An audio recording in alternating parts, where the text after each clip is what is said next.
Imagine scrolling through your phones and you're feeling anxious and alone. Now that is the reality for millions of people in America today, especially teens and young adults.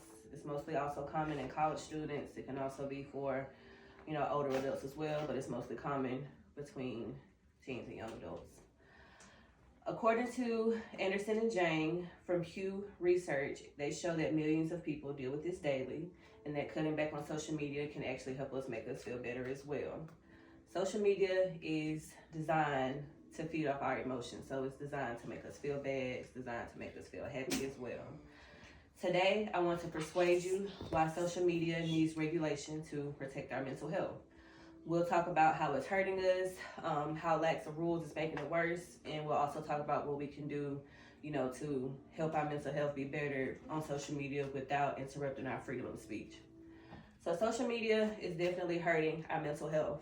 Rates of anxiety, depression, loneliness have skyrocketed in this world, especially amongst teens. A study by Calise et al. Found that strong links between heavy social media use and mental health issues, how they correspond with one another. Platforms such as Twitter, Facebook, Instagram, also, the infamous TikTok is designed to keep us scrolling days in, days out. You pick up your phone, first thing you're gonna do is get on with Facebook. All right, so Jean Twing, the author of IGN, says that these apps are designed to exploit not only our attention, but also our emotions. So, real bad, social media, if you get on social media, you're feeling some type of way already, or if you look something up, get on social media, you're gonna see something that was pertaining to how you're feeling. No regulation is making social media, the impact of social media on our mental health worse. There are barely any rules on social media besides, what you can post, what you can't post, what you can say, what you can't say. But there's no rules when it comes to how it affects us mentally. According to Frith, harmful content like cyberbullying and also unrealistic beauty standards, they spread easily. So an example of that, let's say you're feeling insecure about how you're feeling. You want to lose weight, you want to gain weight. You get on social media, you see somebody who looks exactly how you want to look. You see somebody who's smaller, than you. You see somebody who's gained the weight that you wanted to gain. You keep scrolling, you're going to eventually see weight loss pills, weight gain supplements. So that algorithm is there to feed off, our mental health. So the algorithm, they also push negative content as well, and it also keeps us engaged, but companies are also profiting off of our mental health as well, according to Orban and Probisky. Larry Rosen also points out that unlike industries like food and tobacco, social media companies face absolutely no accountability when it comes to our social media. Kids as well are at big risk of the impact of mental health and social media.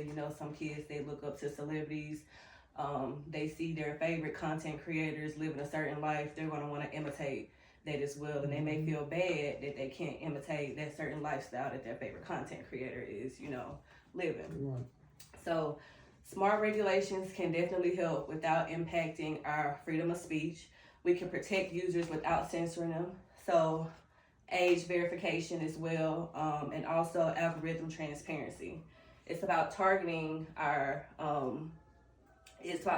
dangerous practices, but not our freedom of speech. So we just want to bring awareness to how social media affects our mental health, but we don't want to limit our freedom of speech. We don't want to limit to how we express ourselves as well. Other industries are regulated to keep people safe, so why not social media? Christian Montaigne argues that social media should be treated the same way.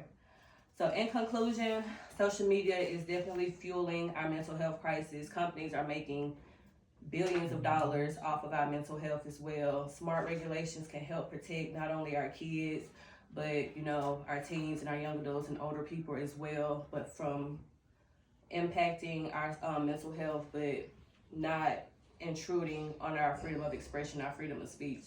So just like we can regulate tobacco and food, we can also regulate social media as well. Thank you. You're welcome.